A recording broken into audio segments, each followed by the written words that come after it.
You're listening to the 95 podcast from the team at 95 Network, where we host conversations specifically designed to support leaders in small and mid-sized churches.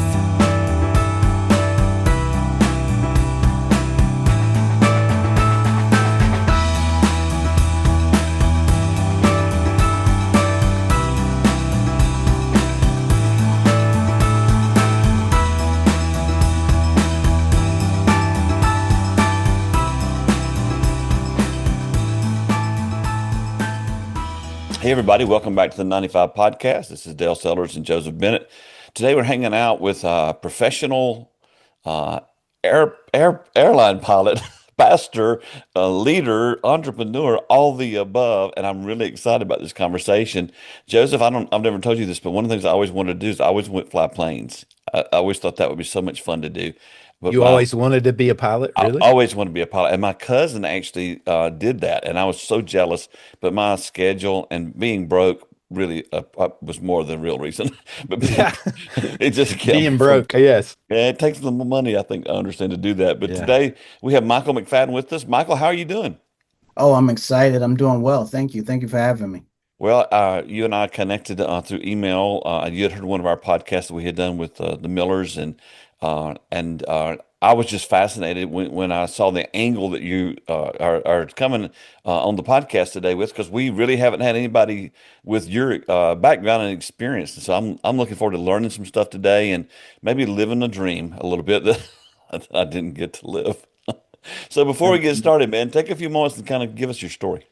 Sure. It'd be my pleasure. God has kind of given me a unique experience. I have, as you have aforementioned, I am a pilot, I am a pastor, entrepreneur, and a leadership strategy. And I help individuals and ministry leaders think ahead of the plane by applying cockpit disciplines and biblical principles and leadership into leadership and decision making. That's and for personal growth. That's what I do. Um, but I kind of, what the Lord did with me was kind of collided two passions Okay. that didn't seem parallel or to have any congruency, at least not on the surface. But as life went on, it clearly began to manifest for me how these two were related. And so uh, I grew up in the church and into my collegiate years. And once I became an adult and entered into my married life, I really got into the ministry seriously and full time. But along the way, I always had this passion. Well, I had a passion for anything with a motor on it. It kind of started Yeah. with that. So cars, motorcycles, boats, Amen. and then it evolved into airplanes as well. And really was really bit by the bug of aviation, and so started pursuing that. And along the way, had been wondering in the back of my mind, gosh, is there any way to combine aviation and the ministry? That would just be phenomenal. Um, I never really knew how I was going to do it, and life just kind of went on its way. And two things happened. One, when I was what I call airplane dreaming about Mhm. buying my own airplane one day, I ran across an ad that said "Pilots for Christ," and that really was like, uh-oh, ding ding, Hmm. is this an Hmm. answer to my prayer? Hmm. And I researched that and got involved with an organization that's a nonprofit called Pilots for Christ. We do emergency transportation for those who have medical needs. We fly them for free. But I couldn't believe it. I was like, oh my gosh, this is a marriage made in heaven. Yeah. Pilots for Christ, that works for me. And so that really has become my life mission and passion for how I'm able to use aviation as a ministry. And so I do a lot with that. That's not really how we met, but that is one area where these two collided for me. But where it really began to take place was with an incident that I had once when I was learning to fly as a student. And two things that people usually are challenged with when it comes to aviation. One, they're either afraid of crashing. That's why most people won't fly. Hmm. And then most pilots, believe it or not, if they don't go on to be a professional pilot, but they're just, a general aviation pilot, most of them don't fly beyond 50 miles of their base airport. And the reason is they're afraid they're going to get lost. So Oh, okay. as weird as that is, right? And so people are either afraid of crashing or afraid of getting lost. And either one Well, of those would be a setback. Yeah. exactly. Because if you stay Yeah. lost long enough, right? You Yeah. may end up with the You'll other inevitable. Yeah. yeah, you'll be back at number one. One So leads to the other. yeah. Exactly. So one day I was out on a routine flying mission and training mission. I was just going out to the practice area. I was already soloed, so I was flying by myself. And your instructors don't let you fly anywhere that they haven't taken you a million times. Then they sign off on you that you can go here to the practice area and practice your maneuvers and da da da da da. It was just a routine day. I was flying out to the practice area, was going to go out, come back. So I was coming back in to home base. I had radioed in about 6 miles out that, I was 6 miles out, should be in for a landing. That should just be in a matter of minutes. And minutes went by, and I'm looking, and there's no airport to be found. And Hmm. so they radio back to me after some time had gone by, and say, "Hey, everything okay? You radioed in. We was expecting you a few minutes ago. We haven't seen you." I was like, "Yeah, well, things are a little interesting out here. I can't find the airport. I'm lost." And so my Yeah. instructor came over the radio and said, "Okay." He said, "Well, you're going to be okay. And I trust that you know what to do. I trust your training, and I'll see you when you get here." And that was it. That's all he said.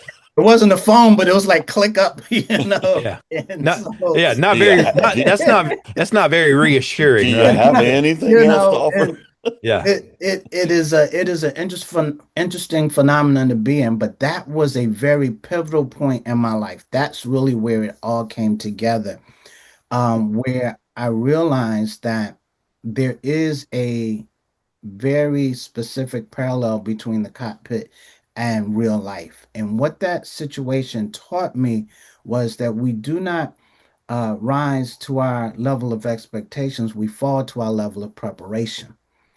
And what That's my good. instructor was leaning on was that you're prepared, and that you will do the things that you've been trained to do, and you'll work out your scenario. If not, I'm not going to be licensed, because at the end of the day, that's what your license really means, is that you can handle emergencies, you can handle crisis. And one of the things that you learn in flying is that things change very quickly. So you have to always be flying in front of the plane. And that's, what we're going to talk about a little bit today. And what I teach is leaders how to fly in front of the plane, because life changes very quickly. Hmm. My circumstances change very quickly. But the moral of the story was that I was able to lean on my training, to collect myself, figure out where I was, and find my way home. And what transpired from that was my 12-point checklist leadership program, where I take the 12 steps pretty much that I took um, in that scenario, and take those and show you how you can utilize those steps to navigate from any situation to your desired point of destination. Okay, so before we move on, I want to know more about this. So, so did you figure out why you got lost, or what happened? What got you? Yes, I did figure out why I All right, got lost. what happened? That's a good question. I've been even thinking about turning that into a whole nother principle. Well, it's got me But hooked. you're Yeah. good. What happened was I went out at a different time of the day. I normally flew in the afternoon, but this particular day I was flying early in the morning, and so my practice area is out west. I was coming back to the airport east. It was early in the morning. The sun was rising. Okay. And so when I was flying back to the airport, I had the sun in my eyes distracting me or blinding me from seeing things as clearly as I would normally see them. Keep in mind, flying west, the sun would normally Be be behind you. behind me. So when I'm going out to the practice area, the sun was behind me, no problem. Because when you're first learning to fly, you fly by something called visual flight rules. You fly by sight, what you can see outside the window. Later on, you learn instrument flying and you fly by your instruments without the ability to see outside the window. But so flying back, my visual cues were obscured and it just got me disoriented. And just being a little bit off track allowed me to just veer off the path. And by the time I was out of the sunlight, if you will, and off to the side, I began to realize that none of my visual cues made any sense, and I wasn't getting any closer to the airport. So did you do a U-turn? How did you get back on to find them? Great question. Great question. So I'm fascinated. first thing that Yeah. I did was to stabilize the situation, to do what we call a turn around a point. So I stopped flying in an unknown direction and I just started circling in the area to gain my bearings. Because first thing that you need to do in whenever you're lost is determine where am I. So that was the first step. Where am I? Well, the first step was collecting myself and becoming the pilot in command. That is, take command of the situation. Now is not the time to freak out. Now is the time to be the captain. You can freak out when you get down and think about it. Yeah, freak out when you get on the ground, but right now it's time to take charge. And so I Yeah. had to do that. I really had to settle into the moment, realize that things weren't what I wanted them to be, but if things were to be, it's up to me. That's a life lesson. And so now it's time for me to do what I can do. So I started circling around the point, just picking a point, circling around, and then identifying landmarks. Because I could tell by the amount of time that I wasn't going to be but so far off course. Look at my charts and make some determination for where I am. And so as I circled, as I looked at my charts, as I began to assess my environment, I began to pick up indicators for where I was. Just things you And, saw. and then I was able to identify where I was, identify myself on the map, get my bearings. And once I got that, then it was about mapping out a plan for how to get from here to where I wanted to be. I did that, turned around, got on that plan, executed it, and within minutes I was back where I should have been. I'm still nervous right now. Wow. I need to settle down a Yeah. little bit. Yeah. Still feeling it. He's still up there, man. I'm sitting there going, I'm stressed out a little bit. yeah, Yeah. me too. I'm Yeah. like, was the plane going to run out of gas? I mean, Yeah. Is exactly all of those things come into play. But again, that's when it clicked for me that wow, life is a lot like this also. Ministry is a lot like this also. What is life but a matter of being thrown curveballs? Things don't always work out the way that you want them to. Life has been no crystal stair. Things are going to happen, but what do you do when they happen? Or what happens for a lot of people is they never take command. They're just a ship without a rudder being tossed to and fro, as scripture talks about. But we have to become one of the first things I talk about is you have to become pilot in command. You have to recognize that you are the captain of your vessel, that God has given us a vessel that we live in, and we must be at the helm of it. And things are going to happen that are going to try to get us off course. When the space rocket was going to the moon, it's off course 90 something percent of the time. They're always making corrections to stay on course because you've got gravity, you've got winds, you've got the sun in your eyes, you have all types of things. You have that enemy called Satan. You have all of these things that are constantly at bay trying to strengthen us. Well, I would say deter us, but they're really trying to strengthen us because life is for us, it's not against us. And so, but these things are going to happen, and you have to bend those things to your will by exercising the right strategies and principles and systems. Wow. I love that correlation that you experienced that, and then it was like automatically for you, Pilot Mike, this realization of, okay, this is very similar to real life, but then Yeah. in ministry. So was there ever a moment for you in ministry where you're like, you know what? If I'm the pastor, we could say the church is essentially the plane, or whatever analogy you want to use. Hmm. Hmm. Our ministry, we're flying the plane, is so to speak. Was there Hmm. ever a moment, even in your own leadership, where you realized, man, if I keep flying like this, the same thing I experience in the sky in that real world life situation is going to happen in my ministry, and this thing could really end up disastrous. Absolutely. Oh, Was that God. even part of your story? Oh, absolutely. Well, it's been part of my story. It wasn't at the time I wrote the book, but it has certainly been part of my story. Yes. Many times, and that is a good, we can use the church as an airplane analogy, because as leaders, as pastors, as ministry leaders, we're at the helm. We're in the flight deck. But those sheep are our passengers, Mm, and we are leading them to still waters and green pastures. And so many, many times along the way, as the Lord was developing me as a leader within the church, you see your congregation go through evolutions.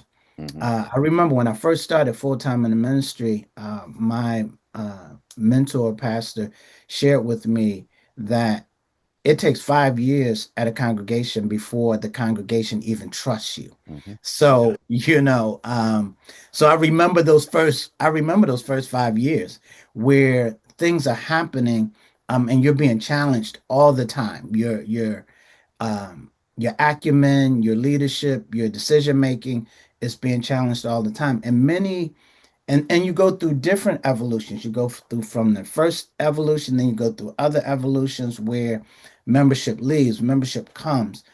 And through each of these transitions, I've had to evaluate and say, hey, um, my approach, my leadership style, my vision, well, not so much the vision, because the vision stays the same, but the strategy has to change, because if I keep going this way, um, they're not going to respect me. Or if I keep going this way, we're going to lose members. If we don't do this, we're not going to gain young members and have the lifeblood. So constantly there is this looking at the evolution and how the church is evolving and things are changing, and then saying, hmm, if we stay on this trajectory, is this leading towards the vision, or is this not?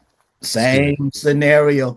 And then you look up, because you have check marks, you have benchmarks. You look up and say, we're not exactly where we want to be. Why aren't we? And so it's the same process. And yes, I see it all the time. A lot of churches don't build in the benchmarks, or they don't create places to evaluate, especially in a small church, because it's painful. Because you'll look at Mhm. where you are, and sometimes you're still where you were, or less than where you were this time last year, and so Mhm. the tendency is to avoid those benchmarks. But that's how you get home. The Right. big question I have for you is Okay. how important, or important's not the right word. How aware were you of the Holy Spirit talking to you and guiding you in the midst of that situation? Because it also relates to where we are as pastors. Oh, absolutely. Super aware is what I would say is the answer to that question. When you really step into your position as a captain, as pilot in command, as ministry leader, as pastor, as elders, deacons, whatever the case may be, when you really step into that, what that really means is that you have been fully trained for the opportunity. I'm not really a leader. I'm not really a captain if I haven't become one with my training. That's why my mentor instructor at that time was saying, "Hey, you're okay. I'll see you when you get here. Because what he was saying was, I know you, I have tested you prior to letting you go out on your own. And I know that you are trained and have the reflexes. Now, this is an important word to your I question. like it You already. have the reflexes that when circumstances are coming up, you're going to lean on your training. Your training becomes the whisper in your ear, if you will. Your preparation becomes the whisper in your ear that says, hey, okay, let's begin to look around for um, identifying markers that we can look on the chart and identify what looks familiar. That whispers in your ear. And then once you identify that, then the next step starts whispering in your ear. That's what you know as captain. You have muscle reflex because you've trained on certain things over and over again. Okay, the parallel over here as a leader is the Holy Spirit is my preparation. The Holy Spirit is my trainer. The scripture says he's my guide. Hmm. He's with me. He's in me. He's around me at all times, right? Hmm. And will bring to remembrance all those things that we have what?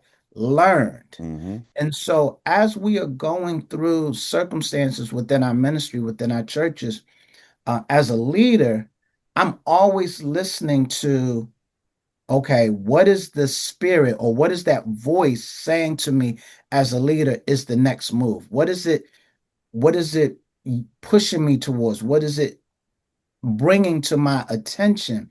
And if I'm not in tune with that, then I'm not even really a leader because I'm not walking in the spirit, or walking Hmm. with the spirit. I have the spirit is my preparation, the spirit is my trainer and training. And so I'm listening to that voice. I'm looking for that voice all the time before I execute. And then more importantly, even after I execute, I'm listening for that voice to help me understand what is the feedback, what's happening, why is it happening. um Wow. we don't rise to our level of expectation, we fall to our level of preparation. If you are not trained to be in tune with the Holy Spirit, then you won't look for him. You Boy, won't that's be good. That's so you good. won't be looking for him. Yeah. Pilot Mike, one thing I wanted to hit on, I love that you said is you talk about how important preparation is Mhm. because it's inevitable. We know, Yes. just as you know, as a pilot, when you get up there, there's things that could just happen that Hmm. seem unknown. However, if you have the right training, you can fall back on that and rely on that, correct? So Absolutely. training is actually preparing you for the things to come. Now, I want to think about that situation. If you were to go into that situation as a pilot, just reactive, not proactive, Right. what could have happened? And then I would love for you to parallel that to, I think there's many pastors and leaders that's how they lead their church Yes, Mm. is they absolutely. is they are reactive to what's happening instead of preparing, and Exactly. talk about how important that might be. Before So you answer, go ahead. Mike, let me do this. Let's take a short break, Okay. and because this is so freaking good. I'm not sure if I've ever said freaking on the podcast, but Yeah. I'm dying. I am having a time right now. But let's take Yeah. a short break and then we'll be right back with Mike. Okay, Mike, we're back here now, and Joseph just asked you that in question because so many ministries are led by reactive leaders. So dive in, Absolutely. bro. Dive in. Yeah, this is exactly what I was talking about in terms of flying in front of the plane, what I call flying in front of the plane. This is what I try to teach leaders. Flying in front of the plane is about not being reactive, but proactive. So I'll use Dale's analogy, that point that you made about fuel exhaustion. Hmm. Mm. If if I'm not prepared, if I'm not thinking, if I'm not understanding what are the critical things that I need to be paying attention to, which one of the critical things I need to be paying attention to is fuel exhaustion. So we plan for a certain route and we plan a certain amount of fuel for that route. And everything in aviation is time sensitive and is measured by time and fuel. Distance is irrelevant. It's about how long have you been flying and how Hmm. much fuel are you consuming. And so that's planned out. So the moment that something goes astray, that goes off plan, reflexively, I am going to start thinking fuel exhaustion. So I need to be thinking about where is my fuel? That's one of the first things that I was looking at once I had gotten off base, once I realized, once I started circling, before I started looking for identifying markers, I took an account of where is my fuel? How much fuel have I burned? How much fuel do I have left in terms of time to give me an idea of how much time that I can be dilly-dallying, This you is will be so working good. this problem Yeah, out. this Yeah. is So, so but good. but if I'm not trained, then I'm not thinking about that, right? I'm Mm. just dealing with the crisis. I haven't given any thought to fuel. This is one of the number one reasons that general aviation pilots do crash because of fuel exhaustion, because they're not thinking about what has happened that has gotten me off course and how does that impact the calculation on fuel and the fuel reserve that I have. And so what happens is you're flying along, you're working out the problem. You've gone, let's say I didn't stop and circle. Let's say I just kept on flying off course for another 10, 15 minutes before I then decided, hey, I'm going to start circling. Then I circle, then I work the problem out, and then I head back. Well, if I don't make any thoughts about it, all of a sudden, I'm things are looking good, great. I can see the field in view, but the plane starts sputtering. Mm-mm-mm-mm-mm-mm. And now I'm like, oh my gosh, what about fuel? It's too late now. Now I'm behind the plane. Wow. I'm Wow. behind the situation. It's snowballing because I haven't been thinking ahead. Mm. That's just to use that illustration. Yeah. But how does that correlate to ministry? Um, the thing that we need to begin with is a vision. What is the vision? What has God shown me? Where is God taking us?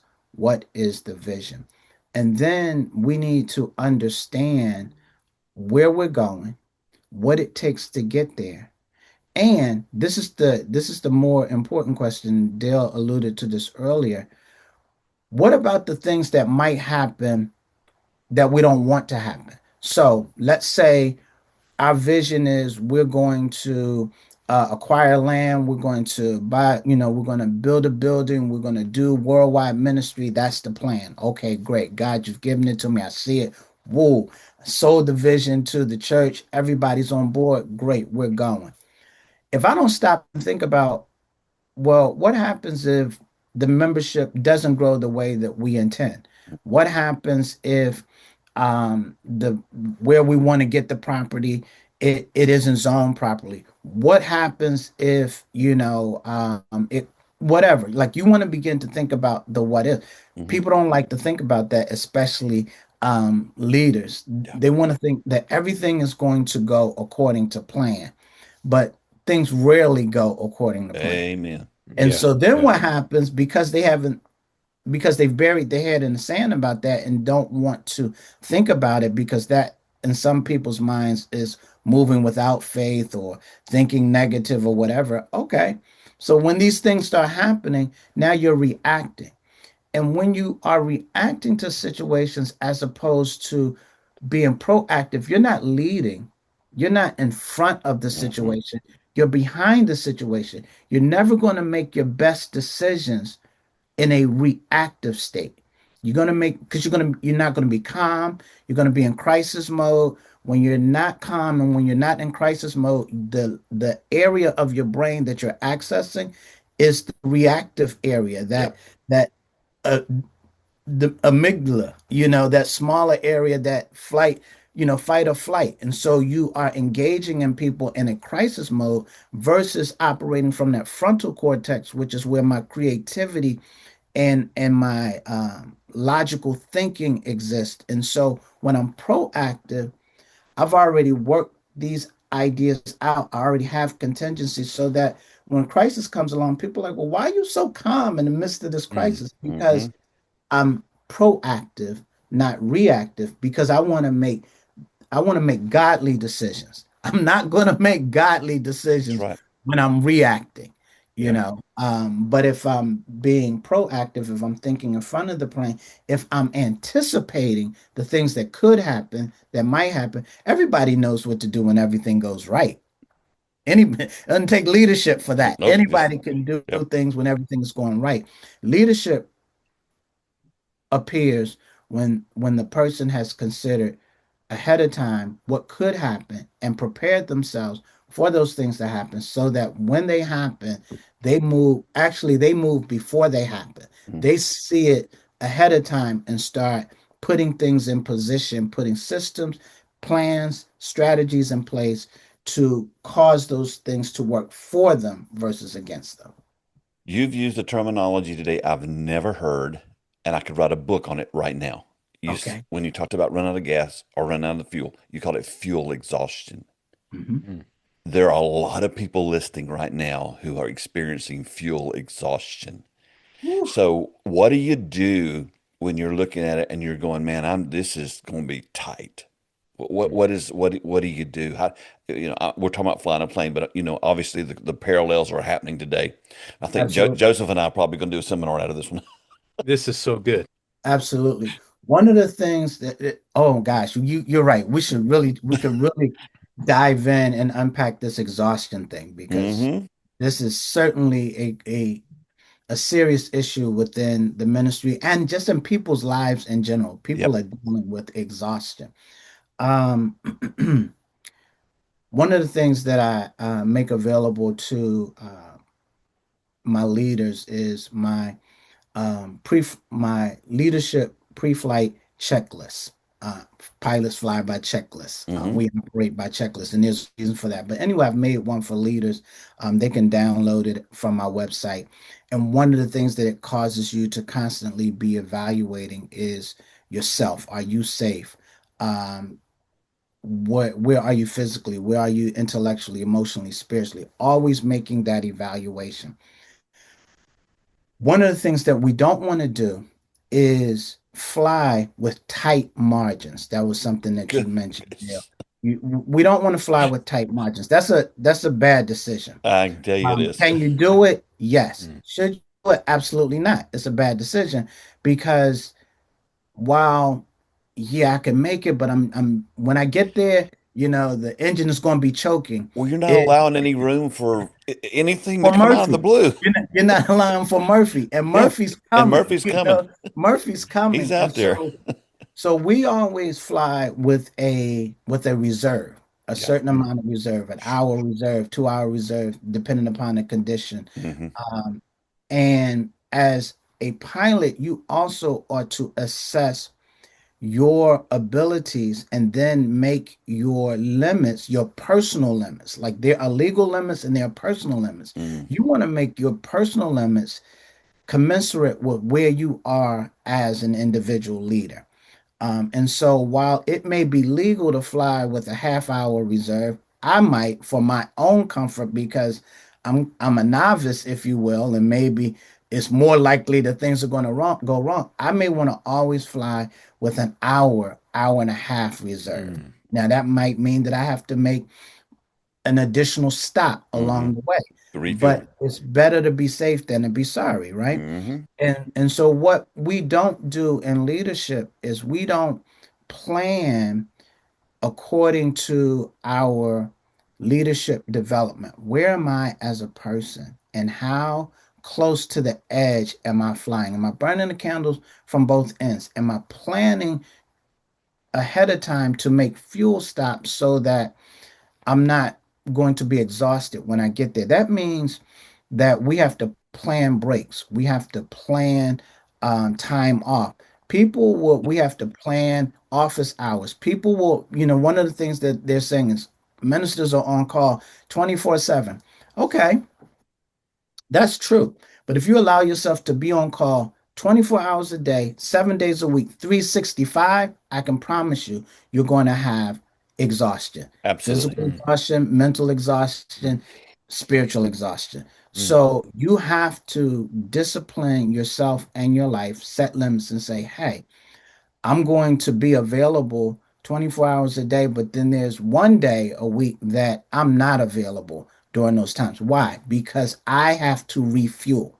Yep. If Yeah. I don't refuel, I'm gonna be running close to the edge, and I'm gonna put myself in a position of being threatened by fuel exhaustion. Hmm. And so we plan for stops, we plan for breaks, we plan to take So mental good. rest, we plan to take spiritual rest, we plan to, the Lord labored 6 days and then he what? You rested. Rested. Yeah. That has to be built into the process, or else you're going to experience exhaustion. So my thing is you have to plan, Hmm. and the best way to plan about that is you have to take a personal assessment. Yep. Where am I as a leader? What type?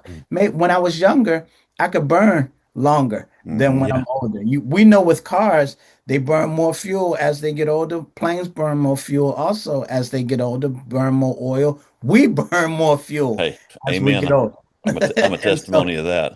so you have to assess who you are Yeah. and then build your personal limits around that so that you don't experience I exhaustion. like to say that the calling is 24/7, but we're not on call 24/7 because Very good. that's God. Joe? Absolutely. Yeah, man, I love that. I love how you mentioned about the checklist and how important those are. When I was living in Honduras, we would fly these little, they called them just puddle jumpers, Puddle or jumpers. and they literally would go from the mainland of Honduras to the islands in Honduras, and I mean, almost as soon as we got up, we'd come back down, and it was very interesting because for the first time I'd ever flown in a smaller plane, the pilot gets on, and instead of having this speech of the flight attendants and all of this, he looks over his shoulder, and it's almost like buckle up, and you're looking right in the cockpit, pilot Mhm. Mike, and I'm seeing all these things I've never seen before, and I'm just fascinated. But I watch these two guys that are flying this plane together, and one of them reaches up in the visor, I guess, area, Mhm. and he pulls down this checklist. Yes. And I watched them every single time they took off, no matter what, they went through this checklist. So Mhm. it was so important for the success of that flight. So I was impressed by that.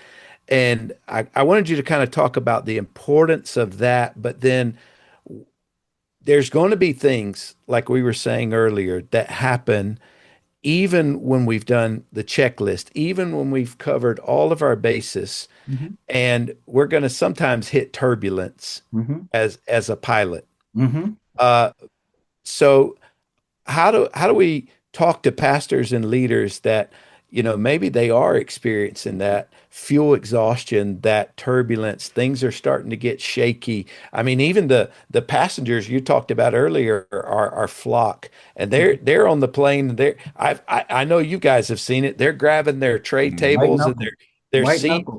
and I'm seeing people cross themselves if if they're Catholic background, all these different things, because it's scary, and they're thinking, man, does the pilot have this? So, Pilot Mhm. Mike, what would you say in those scenarios? I know we're making the two parallels, so I'd love for you to tell us Yeah. more. Well, this is my theme. This is what I do. Yeah. It is very parallel for me. Um, Life is turbulent, and leaders have to anticipate turbulence. They have to understand what causes turbulence, what disturbs the air, and what what makes things uncomfortable, or creates disturbances. That things are not always going to be equal and even at all times, and that you have to still navigate through that. And the first thing that is different about the leader versus the sheep, if you will, is their reaction to turbulence. Passengers don't don't react very kindly to turbulence. They're No. afraid Yeah. And the reason that they're afraid is because they don't understand. And that's in most things. Mhm. We fear the things that we don't understand. And so they don't understand what's happening. And they also understand to some extent that there is risk involved in them being in an airplane and not being on the ground. Mhm. So they have a right to be uncomfortable. But the leader should not be surprised by turbulence and shouldn't be unsettled by turbulence because the leader understands the nature of turbulence, understands that um, that Paul said that we ought to put on the whole armor of God. And so and each piece of armor represents something. All of that is also about preparation. We won't digress back into that. But it is to say that you put on the whole armor. Why? Because we are going into battle. Mhm. Armor goes with battle. And understand there are going to be threats against your head, threats against your vital organs, And so, in understanding this, we are suited for it. In understanding that there are going to be turbulent times, we have to prepare for it. Moses experienced a lot of turbulent times as he was leading the sheep. But there were times that he had to learn when things were turbulent that he had to delegate responsibilities, that there were certain things that he needed to do. There's something that I want to bring forth here, something we call maneuvering speed. When you get into turbulence, you have to slow down or maybe speed up depending upon what the circumstances, but it definitely usually you have to slow down to maneuvering speed, to that speed where you can comfortably navigate the turbulence. You cannot just keep barreling through because this is how things have been going. And so, for example, um, when we have key leaders in the congregation, if you will, that pass away, especially unexpectedly. This can become a turbulent time. Or if we have leadership change, something happens and someone leaves, or there's some type of split going on within the church, whatever might be happening, you have to now change the speed of the movement of things. Mhm. You have to slow down and say, hey, we were doing a million things here, but we're going to slow down now because we're in turbulent times. And I recognize that the need to pull the throttle back and slow things down to a place that allows for a more comfortable ride. These are things that we know as leaders. We have to know it. We have to understand it. We have to understand what is the viability of our vessel, and where is its strength in these turbulent times. What do we need to lean on in these turbulent times? So we have to have strategies in place for turbulence. And we understand it, we prepare for it. Keyword again, preparation. And one of the big things we do with turbulence is we slow down to a speed that allows us to move with respect to the turbulence. Respect is a key word. Mhm. Respecting the nature of turbulence and how it impacts our environment, and speed of movement has a lot to do with that, and that's one of the things we do as leaders: adjust the speed. The parallels of everything you've talked about today are wonderful. This is just so fascinating. Joseph, what's this? So, as we get ready to land the plane and get to the end of the podcast, I want to go back to the way this whole thing started, and I want you to speak to this. And as you are, I want you to recognize you're speaking to the hearts of some pastors right now who are they're in the midst of a difficult time. You said that I believe you called in and told them you're six miles out. I think that's where you Mm-hmm. said it. Mm-hmm. And then all of a sudden, in a few minutes, you get a call from your instructor going, "Where are you?" Mm-hmm. Mm-hmm. Aren't you thankful that the instructor Yes, checked Lord. on you? Yes. Aren't you Absolutely. thankful that you were off course and didn't know it? Yeah. So talk to the pastor today who's like, man, I am in turbulence. I am experiencing fuel exhaustion, and I don't even know where I am. Yeah. but the tower has called and said, "You're gonna make it." Mm, Yes. mm. Speak to that as we Two wrap up two key today. things that that's beautiful. Two key things that I want to say about that is, first of all, it is wonderful to know that you have oversight and watch sight. So when I was a student, I always had the watchful eye of my instructor. As a licensed pilot now who flies, I'm always following a flight plan, so I have the watchful eye of the control tower, Hmm. or air traffic control that is always watching out for me. It is so comforting to know that there is an eye on you. As a leader, first and foremost, I am so grateful and I lean so heavily on that I have a Heavenly Father who is sovereign, who is always watching over me. But going back to the question you asked earlier, Dale, I must discipline myself to walk in tune with that spirit so that I can hear from him, when things are happening and things are out of alignment. And trust and believe the spirit will speak to you. We just have to be disciplined. And I give you the perfect parallel. We have to be disciplined enough to hear it. Jesus says, "My sheep know me by my voice," right? Hmm. Every plane has a tail number or a call sign. And so there's a lot of chatter on the radio.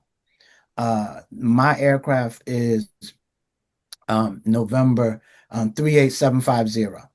So when the control tower is speaking to me, they're going to call out 38750 or 750. That's a unique call sign.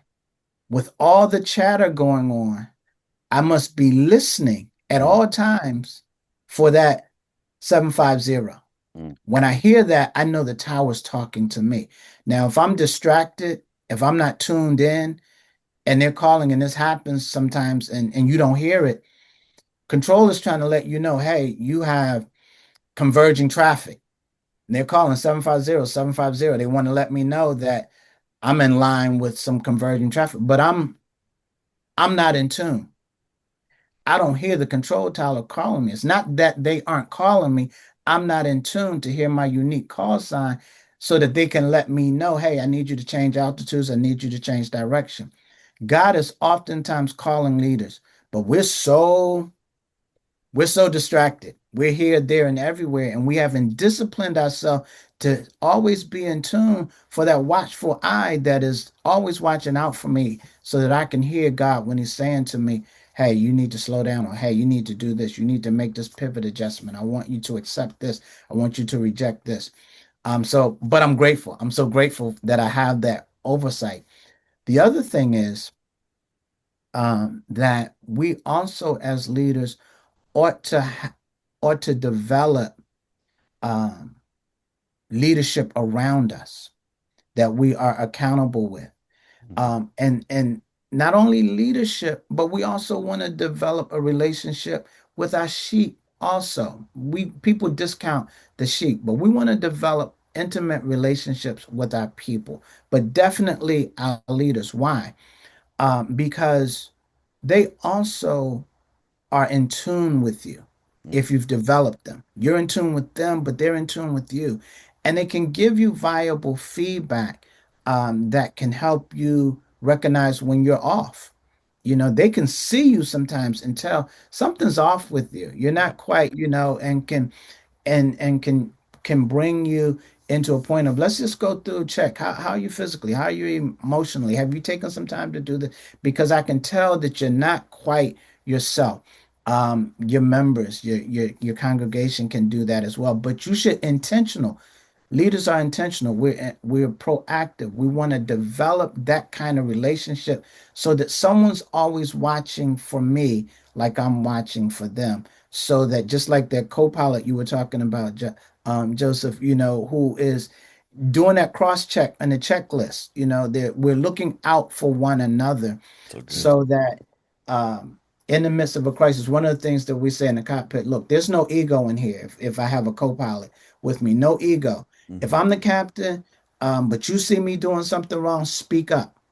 Do not be intimidated, because we're in this together and we want to identify when we are getting into crisis beforehand. So it's always being ahead of the game, thinking ahead, developing that type of structure around you so that someone else is checking on you as well, so that you become aware before it gets too late that something has changed.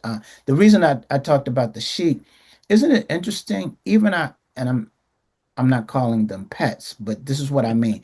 Even our pets, when particularly dogs, but you see this with cats as well, when you have a relationship with them, they too can tell when Mm-hmm. something's off, right? And a lot of times they can become the saving grace Mm-hmm. in a crisis. So don't discount the people that you're leading. You want to develop an intimate relationship with your team because we want to be accountable to one another so that if we get off track, we can pull each other's coattail and say, hey, something seems off. Let's do an accountability check. I am so grateful that you chose to circle around when you were off course so you could get Yeah. back on Me too. course. And I'm so glad that you listened to the tower because this has been a great conversation. We both been taking notes the whole time, so it's just been awesome. Thank you Right. so much, Mike, for taking the time to join us. And we have your website, all your books, links like that. They're all on the show notes for so if people want to dive into your website or to learn about your books, all that's there. I Right. just really appreciate your time. I appreciate what you're doing, and you've helped a lot of folks today. So thank you for being with us.